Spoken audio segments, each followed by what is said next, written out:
கிறிஸ்துவுக்குள் பிரியமான சகோதர சகோதரிகளே, இயேசு கிறிஸ்துவின் இனிதான நாமத்தில் உங்கள் அனைவருக்கும் என் அன்பின் வாழ்த்துக்கள். இன்றைய தினம் உங்களுக்காக கொடுக்கப்பட்ட வேத வசனம் 1 யோவான் 2ஆம் அதிகாரம் 1ஆம் வசனம்.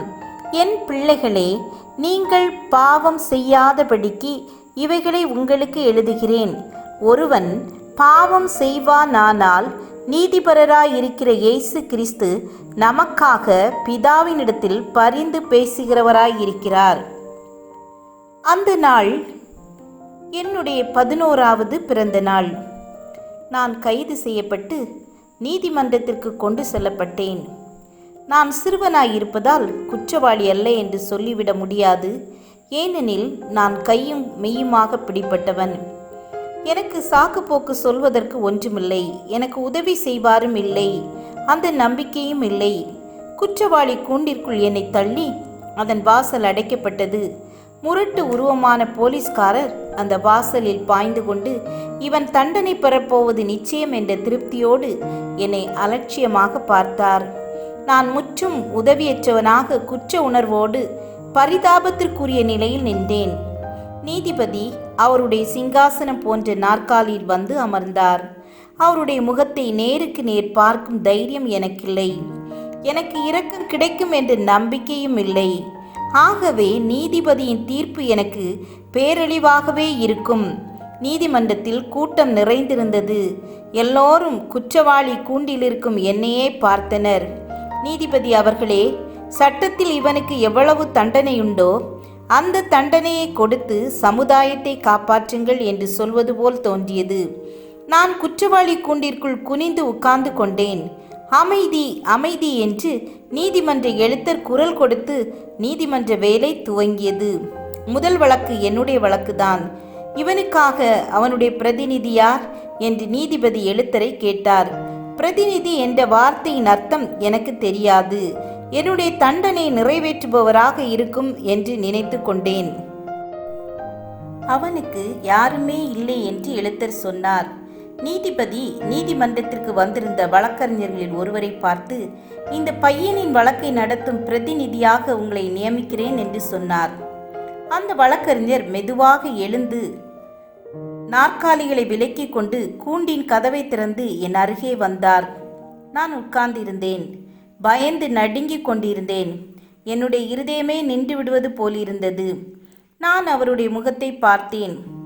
அவரது முகத்தை பார்த்தது எனக்கு முற்றிலும் பெரிய ஆச்சரியமாயிருந்தது. மிகவும் பலமான உறுதியான முகத்தோற்றம், ஆனால் சாந்தமும் அமைதியுமான முகபாவம். அவர் என்னை உற்று நோக்கினார். அவருடைய கண்களை பார்ப்பதற்கு இன்னும் ஆச்சரியமாக இருந்தது. அந்த பார்வையில் இருந்த கனிவான அன்பு என்னை ஊடுருவி பாய்வது போலிருந்தது. அவர் குனிந்து என் கையை பற்றி தூக்கி அருகில் இருந்த நாற்காலியில் உட்கார வைத்தார். அவரும் ஒரு நாற்காலியை இழுத்து என் அருகில் போட்டு உட்கார்ந்தார். அவருடைய கண்கள் என்னை மிகவும் ஆழ்ந்து பார்த்து கொண்டே என்னை விசாரிக்க ஆரம்பித்தார். நண்பனே, நீ குற்றவாளியா என்று கேட்டார். அவரிடத்தில் பொய் சொல்ல என் நாவு எழவில்லை. நடுங்கிய குரலோடு எச்சிலை விழுங்கிக் கொண்டே, ஆமையா, நான் குற்றவாளிதான் என்று மெல்லிய குரலில் சொன்னேன். இதை சொல்லி முடித்தவுடன் என்னால் கட்டுப்படுத்த முடியாத அளவு ஆரம்பித்து விட்டேன். அழுகையை ஒருவாறு கட்டுப்படுத்தி கொண்டு என் இருதயத்தில் அடக்கி வைத்திருந்த எல்லாவற்றையும் அவரிடத்தில் சொன்னேன். பொறுமையோடு கேட்டுக்கொண்டு, நல்லது, நீதிபதியிடம் குற்றத்தை ஒப்புக்கொண்டு அவரது இரக்கத்திற்கு ஒப்பு கொடுப்பதுதான் நல்லது என்று உனக்கு தோன்றுகிறதா? இரக்கத்திற்கு ஒப்பு கொடுப்பது என்றால் என்னவென்று எனக்கு தெரியவில்லை. ஆனாலும் அவர் என்ன முடிவு எடுத்தாலும் நிச்சயமாக அது நன்மையாகத்தான் இருக்கும் என்ற நம்பிக்கை எனக்கு இருந்தது.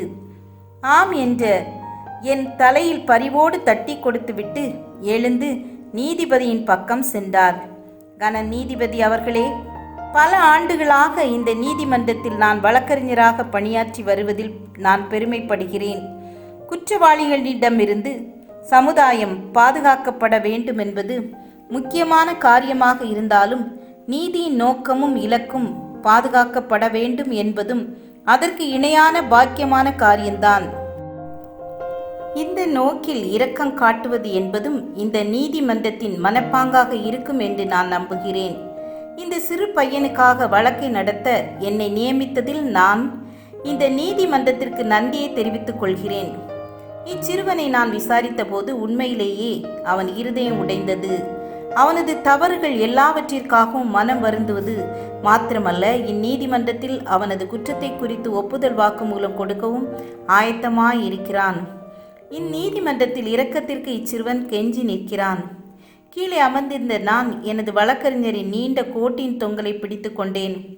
அப்படி பிடித்து கொண்டால் எப்படியேனும் என்னை வெளியேற்றி விடுவார் என்ற நம்பிக்கை ஏற்பட்டது. அவர் பேச வேண்டியதை முடித்துவிட்டார் என்று நினைத்தேன். ஆனால் அது துவக்க உரைதான் என்பதை பின்னர்தான் விளங்கி கொண்டேன். நீதிமன்றத்தில் பெரிய அமைதி நிலவியது. எல்லோரும் அவரையே கவனித்து கொண்டிருந்தார்கள். மீண்டும் தொடர்ந்தார். வறுமையின் காரணமாக அன்றாட அடிப்படை தேவைக்கு கூட பணமில்லாமல் அனாதையாக ஏங்கி நிற்கும் என்னுடைய நிலவரத்தை விவரித்தார். பசியோடு திரியும் ஓநாய்கள் மத்தியில் மெய்ப்பனில்லாத ஆட்டுக்குட்டியைப் போல பாதுகாப்பற்ற நிலவரத்தில் வாழும் நிலையையும், இந்த சூழலில் சிறுவனாகி எனக்கு ஏற்படக்கூடிய மன போராட்டங்களையும் படம் பிடித்து காட்டியது போல் விவரித்தார். என் அருகில் நின்ற போலீஸ்காரருடைய கண்களில் கூட கண்ணீர் நிரம்பியதை கண்டேன். கடின நெஞ்சுடையவர்கள் கூட உருகும் நிலையில் அவர் என்னுடைய நிலவரத்தை எடுத்துரைத்தார். அவர் வாயிலிருந்து வரும் ஒவ்வொரு வார்த்தைகளையும் ஆச்சரியத்தோடு கேட்டு அவருடைய முகத்தையே பார்த்து கொண்டிருந்தேன். நான் பெருமூச்சு விட்டேன். என்னுடைய ஆத்மாவில் நம்பிக்கையும் ஜீவனும் இறங்கியது போலிருந்தது. என்னுடைய வழக்கறிஞர் என்ற உறவு நிலையை தாண்டி அவர் மீது எனக்கு அளவற்ற பாசம் ஏற்பட்டது. கனம் நீதிபதி அவர்களே, இச்சிறுவனுக்கு இரக்கம் காட்டி அவனை மன்னித்து விடுதலை செய்வீர்களானால் நானே அவனுக்கு பொறுப்பாளராயிருந்து அவனுக்கு தங்கும் வீடும் பாதுகாப்பும் அளிக்க நான் உறுதியளிக்கிறேன். அவனது படிப்புக்கான காரியத்தையும் நானே கவனித்துக் கொள்கிறேன். சமுதாயத்திற்கு பயனுள்ள ஒரு நல்ல குடிமகனாக அவனை நான் மாற்றித் தருகிறேன் என்றும் நான் உறுதியளிக்கிறேன். இதை சொல்லி முடிக்கவும் நந்தியால் என் இருதயம் நிறைந்து வெடித்து விடுவது போல் இருந்தது. என்னால் கட்டுப்படுத்த முடியாமல் சத்தமிட்டு அழுதுவிட்டேன். என்னுடைய வழக்கறிஞரை கட்டிப்பிடித்து அவரது கன்னத்தில் முத்தமிட வேண்டும் போல் எனக்கு தோன்றியது. நீதிமன்றத்தில் அவருடைய பேச்சின் மத்தியில் சில வேளையில் கனம் நீதிபதி அவர்களே என்று நீதிபதியை கூறுவதற்கு பதிலாக என் தகப்பனே என்று கூறியதை நான் கவனித்தேன். அது என் இருதயத்தை தொட்டது. ஒருவேளை நீதிபதி அவருடைய மகனையே எனக்கு வழக்கறிஞராக நியமித்திருப்பாரானால் நிச்சயமாக அவரது உருக்கமான பேச்சுக்கு இரக்கம் காட்டுவார். அவரது பேச்சில் அநேகர் கண் கலங்கியதையும் அநேகருடைய கன்னத்தில் கண்ணீர் வழிந்தோடியதையும் கண்டேன். என் அருகில் இருந்த போலீஸ்காரர் தனது தொப்பியை கையில் எடுத்துக்கொண்டு கைக்குட்டையால் முகத்தை மறைத்து கண்ணீரை துடைப்பதை கண்டேன். உண்மையிலேயே என் வழக்கின் விசாரணை முற்றிலும் வினோதமாயிருந்தது. எனது வழக்கறிஞர் அவரது உச்சக்கட்ட பேச்சிற்கு வந்தார். நீதிபதியை நோக்கி, என் தகப்பனே, இந்த சிறு பையன் வேறு யாரும் இல்லை, என்னுடைய தம்பிதான். விவரிக்க முடியா மகிழ்ச்சி என் இருதயத்தை நிறைத்தது. நீதிபதி, என்னுடைய வழக்கறிஞரின் தகப்பனான என்னுடைய வழக்கறிஞர் எனக்கு அண்ணனானால் நீதிபதி எனக்கு தகப்பன் தானே? இந்த எண்ணம் என்னில் வந்ததும் என்னால் அடக்கிக் கொள்ள முடியவில்லை. நான் நீதிபதிக்கு நேராக ஓடினேன். அவரை பற்றி கொண்டேன். அவரும் என்னை அணைத்து கொண்டார். என்னை புதிய சிருஷ்டியாக்கினார்.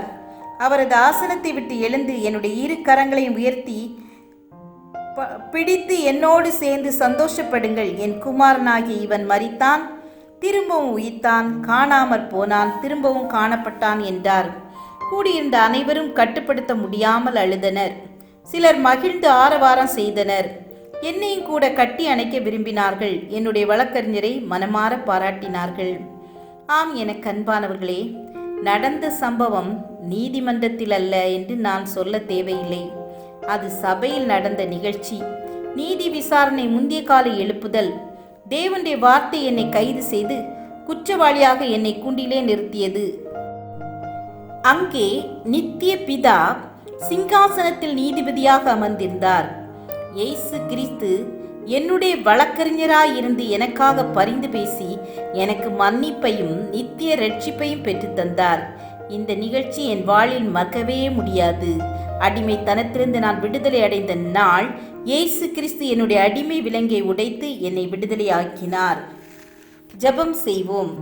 கிருபையும் இரக்கம் நிறைந்த கர்த்தாவே, எங்களை பாவத்திற்கு விலக்கி பாதுகாருங்க. பரிசுத்தமாய் வாழ உதவி செய்யுங்க. எல்லா விதமான அடிமைத்தனத்திலிருந்து விடுதலை தாருங்க. நீங்க நீதிபதியாக வரும்போது பரிசுத்தமாய் வாழ்ந்து உங்க முன் நிற்க உதவி செய்யுங்க. எங்களை பாதுகாத்து வழி நடத்துங்க. இயேசுவின் நாமத்தில் பிதாவே, ஆமேன், ஆமேன். God bless you.